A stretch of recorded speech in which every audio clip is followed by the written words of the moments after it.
A Igreja Católica já aprovou a teoria da evolução? Boa tarde, senhores, como estão? Hoje eu quero falar sobre esse assunto importantíssimo. Eu tenho certeza que você já escutou acusações de pessoas, tanto católicas como não católicas, se você for criticar o evolucionismo, que você está indo contra a Igreja, tá? Porque a Igreja já aprovou o evolucionismo. Aí você está fazendo o catolicismo ficar feio aos olhos das pessoas, tá? Geralmente esses indivíduos que dizem que a igreja aprovou o evolucionismo, eles se ancoram na encíclica de Pio XII, Humani Generis, e em alguns pronunciamentos informais em entrevistas ou em conferências que alguns papas pós-conciliares fizeram, tá? Como o próprio Francisco, Bento XVI e João Paulo II, ok? Ontem eu comecei a fazer esse vídeo e eu ia discutir a encíclica Humani Generis e eu acabei gravando um vídeo de 1h30 analisando a encíclica inteira. E eu sei que a vasta maioria das pessoas não vai ter interesse em assistir. Então eu estou gravando um vídeo resumido em que nós vamos avaliar as partes que pertencem ao evolucionismo na encíclica Humani Generis, tá? Eu vou mostrar para você que ela tem problemas seríssimos, tá? Não nego, e abriu portas para problemas aí que afetam muitas coisas, mas por outro lado, várias recomendações feitas por Pio XII não são seguidas, tá? Que estão ali na encíclica, ok? Então eu não vou discutir aqui o contexto histórico, a crise do Vaticano II, não vou discutir quem era Pio XII, isso foi tudo discutido no outro vídeo, tá? Mas eu vou falar brevemente para as pessoas que não são católicas, nós não acreditamos que tudo que o Papa fala é infalível, tá? Se o Papa acorda de manhã e fala, vai chover hoje, e não chove, o católico não fica desesperado. Meu Deus, o Papa errou, ele não pode errar, ele é o vicário de Deus, etc. Não, tá? Para um Papa falar, dar um pronunciamento que é infalível, muitos critérios têm que ser obedecidos, que foram estabelecidos lá no Vaticano I, tá? Então ele tem que falar para toda a igreja, né, sobre questões de moral e de fé, ele tem que invocar, né, o seu poder enquanto Papa, etc. Tá? Então, se o Papa sabe quase nada de ciência e fala uma bobagem sobre ciência ou dá uma opinião sobre fatos científicos, isso não quer dizer que eu tenho que aceitar o que o Papa está dizendo, tá? Em um mundo melhor, em que a igreja não estivesse em uma crise feroz, nós teríamos papas muito bons, com assessores cientistas muito bons, que corretamente informariam sobre os problemas ou as nuances de um certo tema, né? Mas não é a situação atual. Nós temos péssimos sacerdotes, pouquíssimos treinados em filosofia e ciência, então nós não somos obrigados a aceitar a opinião do Papa sobre algo científico, tá? Se ele não falar dogmaticamente, ok?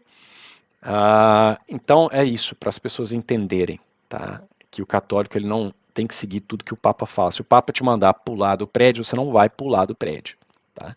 Se o que o Papa fala for contrário à lei natural, às leis de Deus, você deve seguir a Deus e não o Papa. Tá? Mas enfim. Então vamos pegar a encíclica Humani Generis olhando só a parte que diz respeito ao evolucionismo. E vamos ver se realmente ela dá suporte, como as pessoas dizem, ou se não é bem assim. Né? Então vamos lá. Falsas doutrinas atualmente em voga. Olha o título, né, da sessão.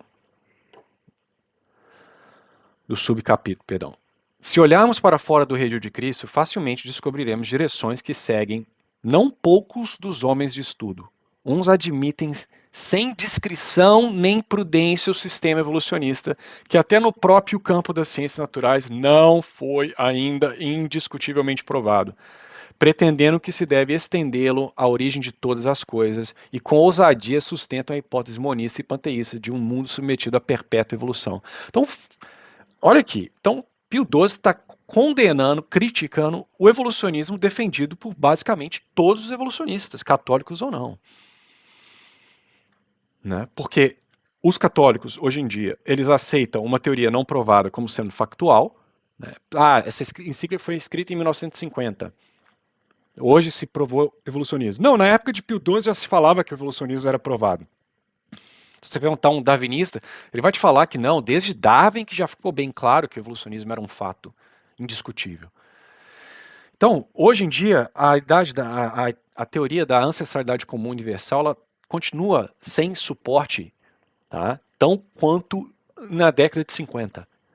Eu diria que até menos suporte, porque quanto mais a gente descobre sobre a biologia, mais improvável essa hipótese se torna. Tá? Então, vocês que defendem a ancestralidade como universal, estão indo contra Pio XII nessa encíclica. Vocês que acham que a vida começou lá numa poça e tudo evoluiu, e tudo continuamente evolui, o homem ainda está evoluindo, as espécies modernas estão ainda evoluindo, as espécies que estão vivas hoje, né, estão ainda evoluindo, etc. Então você está defendendo aquilo que Pio XII está condenando, ok?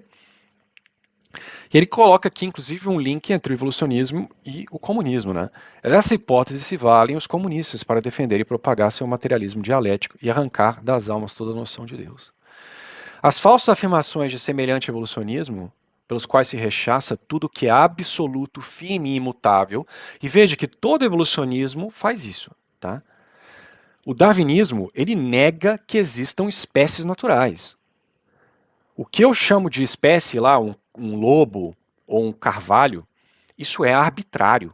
Porque o que existem são populações que estão continuamente mudando. Se você congelar o tempo e olhar em um pequeno intervalo, você pode encontrar similaridade entre alguns indivíduos, mais do que com uma outra população, e você vai categorizá-los como uma espécie. Mas eles estão mudando. Tá? Então não há uma espécie natural verdadeira.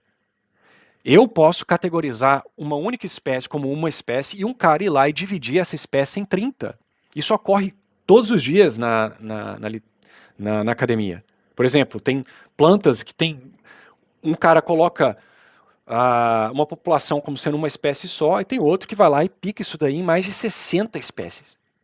Ok?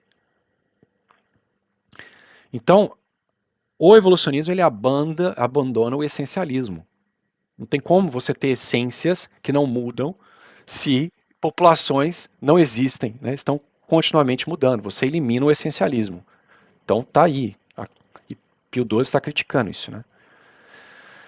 Vieram abrir o caminho a uma moderna pseudofilosofia que, em concorrência contra o idealismo, o imanentismo e o pragmatismo, foi denominada existencialismo, porque nega as existências imutáveis das coisas e não se preocupa mais senão com a existência de cada uma delas. É isso. O evolucionismo, qualquer variante dele, nega a essência imutável. E dizer que a essência é imutável, senhores, não é dizer que Deus criou todo animal sem nenhum potencial para variabilidade, não. Ninguém está dizendo isso. A essência é a forma substancial. Os acidentes podem mudar. Pode ser que um leão e o tigre tenham a mesma essência e tenham vindo de um ancestral com a mesma essência, de gato. E aquilo ali, o acúmulo de plasticidade fenotípica, algumas mutações aqui e acolá, alteram características acidentais do organismo. Né? Pelo mais longo ou menos longo, maior, o animal maior ou menor, coloração, né, mais marrom, menos marrom, essas coisas podem mudar, tá? Então dizer que algo as essências não mudam não é defender um fixismo total em que não há alteração de nada ao longo do tempo. Né? Isso aí, o próprio senso comum você percebe, né? Você vê ao longo do tempo, gerações, há diferenças. Né? Eu não sou da mesma altura que meu pai era, eu não sou igual ao meu pai, então é óbvio que existe variabilidade dentro de uma espécie. Ok? Enfim, a encíclica ela trata de vários outros problemas que não só, não vários outros, né, mas alguns outros problemas que não só do evolucionismo, né?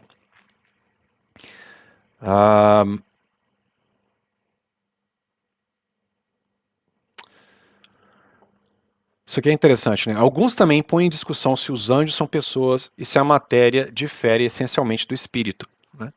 Já tem pessoas, quantas pessoas que eu já vi, algumas cristãs inclusive, que dizem que a alma é o DNA, cara. Ou seja, ele não faz uma distinção entre matéria e espírito. Se a alma é o DNA, então ela é matéria.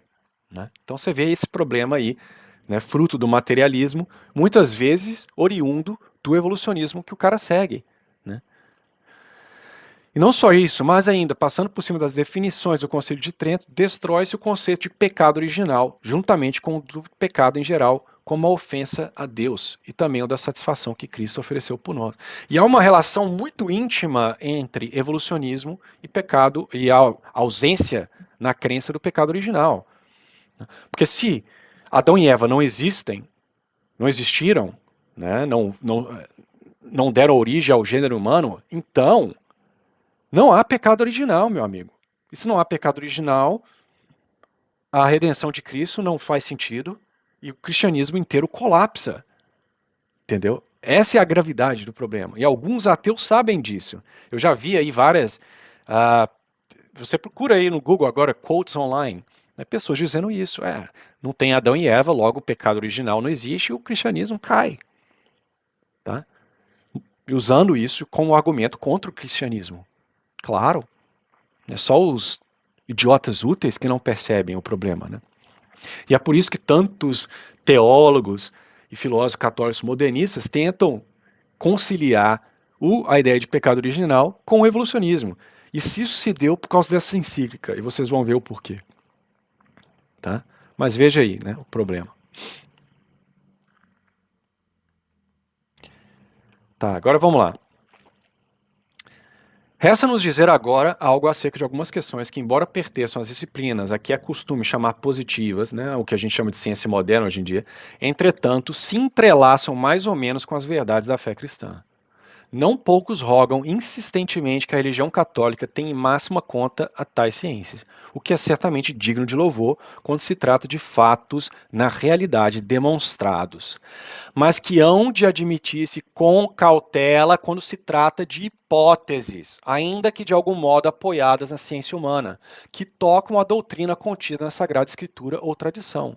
Se tais conjecturas opináveis se opõem direta ou indiretamente à doutrina que Deus revelou, então esses postulados não se podem admitir de modo algum.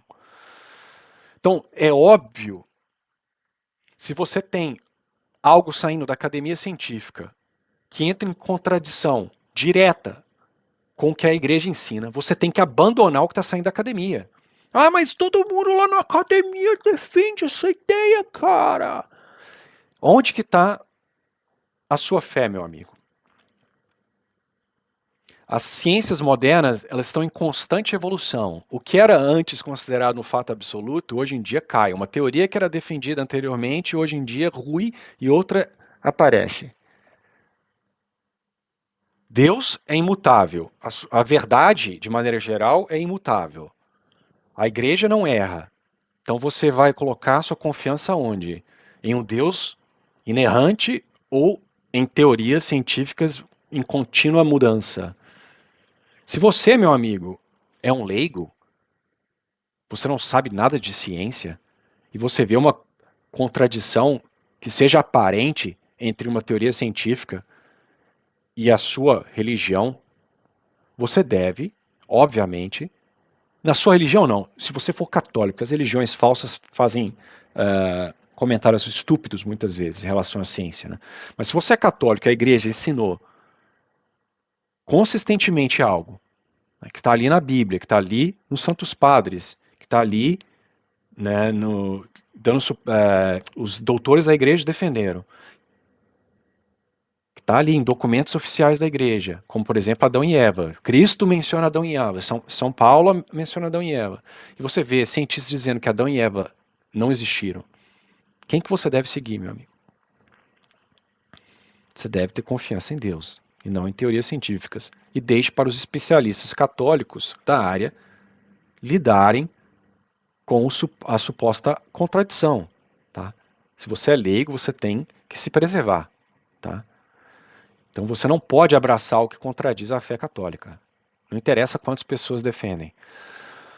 Por isso, o magistério da igreja não proíbe que nas investigações e disputas entre homens doutos de ambos os campos se trate da doutrina do evolucionismo, que busca a origem do corpo humano em matéria viva pré-existente, pois a fé nos obriga a reter que as almas são diretamente criadas por Deus, segundo o estágio atual das ciências humanas e da Sagrada Teologia, de modo que as razões de uma e outra opinião, isto é, dos que defendem ou impugnam tal teoria, sejam ponderadas e julgadas com a devida gravidade, moderação e comedimento. Então aqui tem coisas boas e um problema sério. O primeiro problema sério dessa encíclica. Né? Primeiro, Eu não li a encíclica toda, mas ele muitas e muitas vezes ele vai defender a escolástica e São Tomás de Aquino e criticar aqueles que tentam abandonar a escolástica. Mas aqui ele comete um erro filosófico de achar que é possível que o corpo humano tenha evoluído desde que a alma em si tenha sido criada, né? Ele não está dizendo que ele acredita nisso, tá? Mas para permitir o estudo da evolução do corpo, então admite-se indiretamente que ela é algo possível. Se fosse algo impossível, inaceitável, de acordo com Pio XII, ele não teria dito isso. Ele teria dito, condeno o estudo do corpo humano, isso não faz sentido. Só que a mesma escolástica que ele defende durante toda a encíclica, o mesmo São Tomás de Aquino, que ele chama de doutor comum, doutor angélico, diz que a alma humana e o corpo humano têm que ser criados juntos. Um não pode vir antes do outro. Causas acidentais ao longo da história não podem criar uma disposição na matéria para receber a alma humana. A disposição da matéria e a alma têm que ser criadas juntas. Tá? Então, São Tomás de Aquino vai dizer na Suma que essa distinção temporal que se tem na Bíblia de Deus criando o corpo humano e soprando o sopro da vida é uma distinção para ajudar o leitor, principalmente o leitor inculto. Até porque Deus não tem mãos, ele não faz um molde de humano. Né? Isso é um ato ex nihilo de Deus. Né? E que tem que acontecer simultaneamente. Então a ideia de que o corpo humano pode evoluir antes da alma é impossível. Então aqui é um erro filosófico grave que São Pio XII está permitindo ser estudado. E os modernistas adoraram essa liberdade que ele deu e hoje estudam e tentam conciliar essas ideias com o Gênesis, tá? Se você não tem, pensa, eu já falei isso em várias lives, para você evoluir o corpo humano, você tem que perder caracteres adaptativos de primata e evoluir coisas que sem o intelecto humano para compensar seriam péssimos numa savana. Ser bipedal, não ter defesa nenhuma, ser fraco, não ter garras, presas, isso não é adaptativo para um organismo na savana que não tem intelecto. A única razão que nós temos o corpo que nós temos é porque com o intelecto nós podemos utilizar as mãos livres para fazer artefatos, nós podemos construir máquinas, nós podemos nos proteger com armaduras, nós podemos construir casas. Então a nossa fragilidade corporal é compensada pelo nosso intelecto. Mas na evolução, isso veio, o corpo veio antes do intelecto, meu amigo. Tá? Então você tem esse problema. Isso assumindo que a mutação poderia, em princípio, fazer essas coisas, que não pode. Né?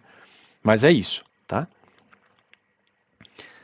Então esse é o problema central, e o segundo problema nós vamos ver agora, da encíclica do Pio XII. Né? Ele permite o estudo da evolução do corpo, indo contra a escolástica, que afirma categoricamente que o corpo e a alma têm que ser criados juntos. Tá?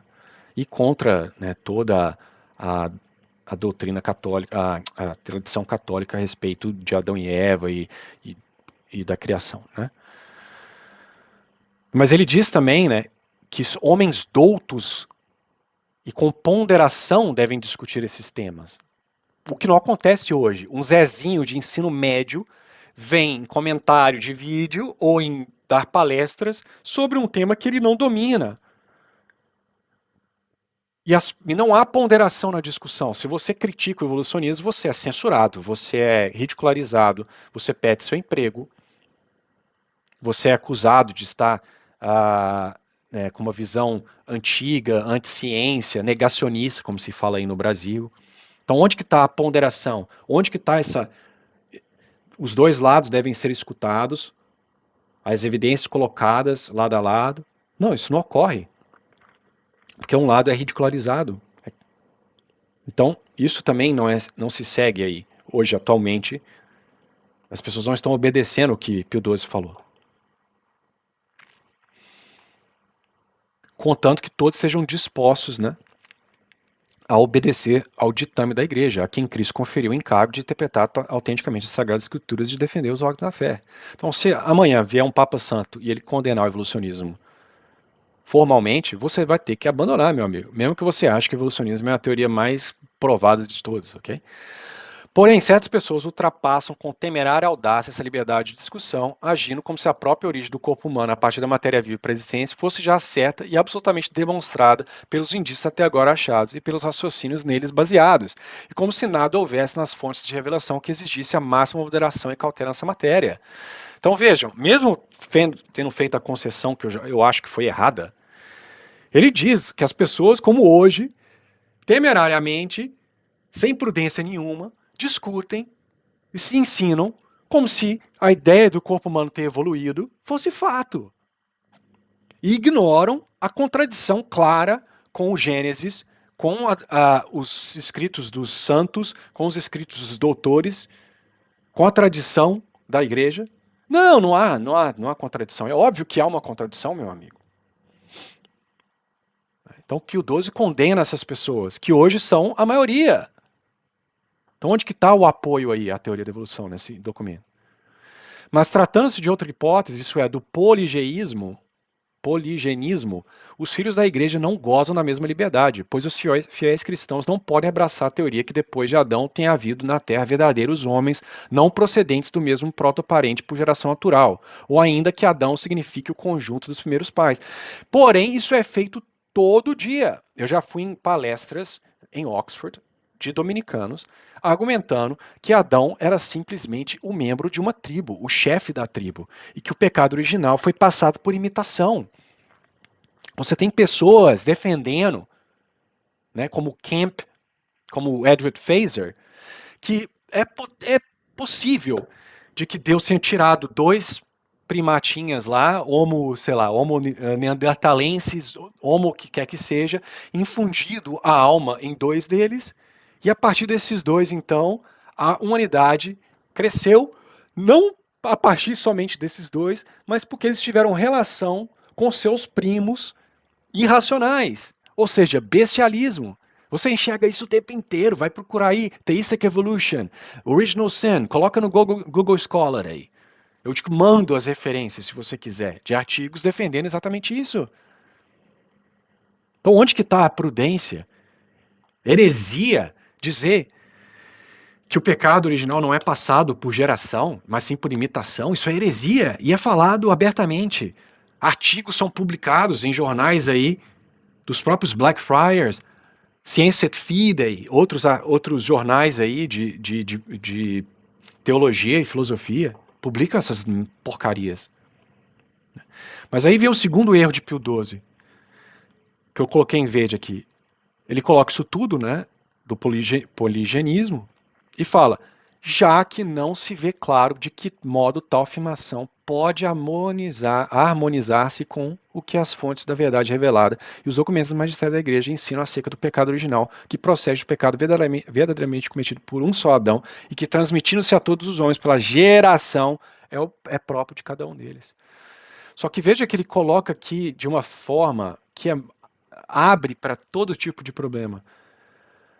Ele coloca, já que não se vê claro de que modo pode harmonizar-se. Então ele coloca uma condição, né? Não é algo absoluto. Então o que aconteceu depois dessa encíclica? Os modernistas falaram assim, então tudo que a gente tem que fazer é conseguir harmonizar poligenia com pecado original. E aí tá tudo bem. Porque o problema aqui não é que poligenia é errado per se, mas sim porque não se consegue ver como as duas doutrinas podem ser reconciliadas. Então faltou firmeza a Pio XII aqui. Faltou ele dizer que não, ponto, poligenia é errado, acabou. É Adão e Eva, ponto, acabou. Mas não, ele colocou essa frase. E essa frase foi a que causou todo o problema. Porque essa sentença aí vai ser citada por todo modernista para justificar todo tipo de heresia e maluquice que esse povo quer estudar. Então é falta de caridade, é oportunismo, mas também faltou a Pio XII clareza. O que não faltou em todo o documento, mas nesse ponto, né, faltou a firmeza. Mas ele ainda afirma, né, que o pecado ele tem que ser passado por geração. Né? Mas tem herético hoje em dia livremente falando sobre esse pecado ser passado por imitação. Né? Eu tenho os documentos aqui, das palestras que eu fui. Né? De modo particular, deplorava a maneira extraordinariamente livre de interpretar os livros do Antigo Testamento. Né? Isso acontece o tempo inteiro. Né? Ele vai dizer aqui embaixo, que uma comissão vai dizer que é o Antigo Testamento, o livro do Gênesis, pertencem ao gênero histórico em sentido verdadeiro.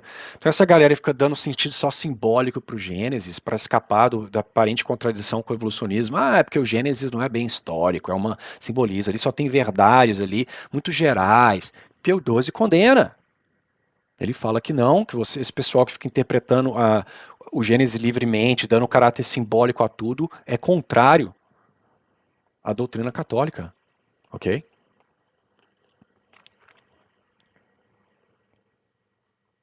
Enfim.